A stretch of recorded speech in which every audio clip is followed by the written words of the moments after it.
സുഗന്ധവാഹിനി അമ്മേ നിൻ സുതനെ വാഴ്ത്തുന്നു.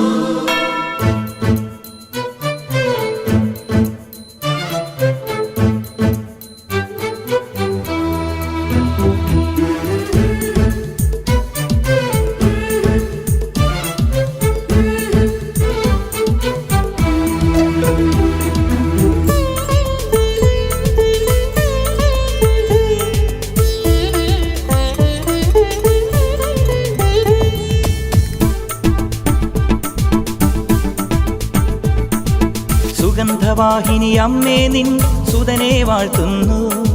സുഗന്ധവാഹിനി അമ്മേ നിൻ സുതനെ വാഴ്ത്തുന്നു. സുഹൃതങ്ങൾ നിറഞ്ഞിടാൻ സുതനെ വാഴ്ത്തുന്നു. സുഹൃതങ്ങൾ നിറഞ്ഞിടാൻ സുതനെ വാഴ്ത്തുന്നു. സുഗന്ധവാഹിനി അമ്മേ നിൻ സുതനെ വാഴ്ത്തുന്നു. സ്നേഹമുള്ള സഹോദരങ്ങളെ, പ്രഭാതവന്ദനം. ഇന്നത്തെ സുവിശേഷം ഈ യോഹന്നാന്റെ സുവിശേഷത്തിൽ തന്നെ ഉള്ള ഒരു ഭാഗമാണ്, 7-ാമത്തെ അധ്യായത്തിൽ. ഈ ഭാഗത്ത് നമ്മൾ മനസ്സിലാക്കുന്നത് ഈശോയെ ദേവാലയത്തിൻ്റെ തിരുനാളിന് പോകുന്നുവെങ്കിലും അവിടെ എല്ലാവരും കാണുന്നു,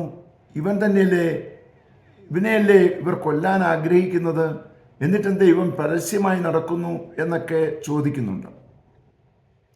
അപ്പോൾ ഈശോ പറയുന്ന ഒരു മറുപടി ഇതാണ്: ഞാൻ എവിടുന്ന് വന്നു എന്ന് നിങ്ങൾക്കറിയില്ല. നിങ്ങൾക്കറിയാവുന്ന ഒരു വരവ് മറ്റൊരു സ്ഥലമാണ്, എന്നാൽ ഞാൻ പിതാവിങ്കിൽ നിന്ന് വന്നതാണ്. നിങ്ങൾക്ക് ആ പിതാവിനെ അറിയില്ല.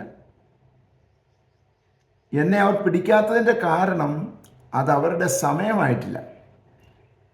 ഓരോ സമയവും നമുക്ക് അനുകൂലമായിട്ടും പ്രതികൂലമായിട്ടും മാറുന്നുള്ള കാര്യം നമുക്ക് പലപ്പോഴും അറിയത്തില്ല. എന്നാൽ യേശുവിന് അതറിയാം. യേശുവിൽ വസിക്കുക എന്ന് പറഞ്ഞാൽ നമ്മുടെ സമയങ്ങൾ ഏതൊക്കെയാണ്, എങ്ങനെയൊക്കെയാണ് സംഭവിക്കുന്നതെന്ന് നമുക്ക് തിരിച്ചറിയാൻ പറ്റും. അത് കർത്താവിന് വേണ്ടി വേദനയുടെ സമയമാണെങ്കിൽ, അത് വിട്ടുകൊടുക്കുന്ന സമയമാണെങ്കിൽ വിട്ടുകൊടുക്കുവാനുള്ള കൃപയും നമുക്ക് ലഭിക്കും ഈശോയുടെ കൂടെ നടന്നാൽ. എന്നാൽ അല്ലെങ്കിൽ നമ്മൾ ആകെ പാനിക്കാവും. സ്നേഹമുള്ള സഹോദരങ്ങളെ, ഈശോയുടെ കൂടെ നടന്നുകൊണ്ട് അവൻ്റെ ഇഷ്ടം പ്രാവർത്തികമാക്കുവാൻ നമുക്കും ശ്രമിക്കാം. നമ്മളും ദൈവത്താൽ അയക്കപ്പെട്ടവരാണ് എന്ന ഒരു തിരിച്ചറിവ് മനസ്സിലാക്കിക്കൊണ്ട് ദൈവിക ശുശ്രൂഷയിൽ മുന്നേറാം. ദൈവം അനുഗ്രഹിക്കട്ടെ. പരിശുദ്ധ അമ്മയെ സഹായിക്കണേ.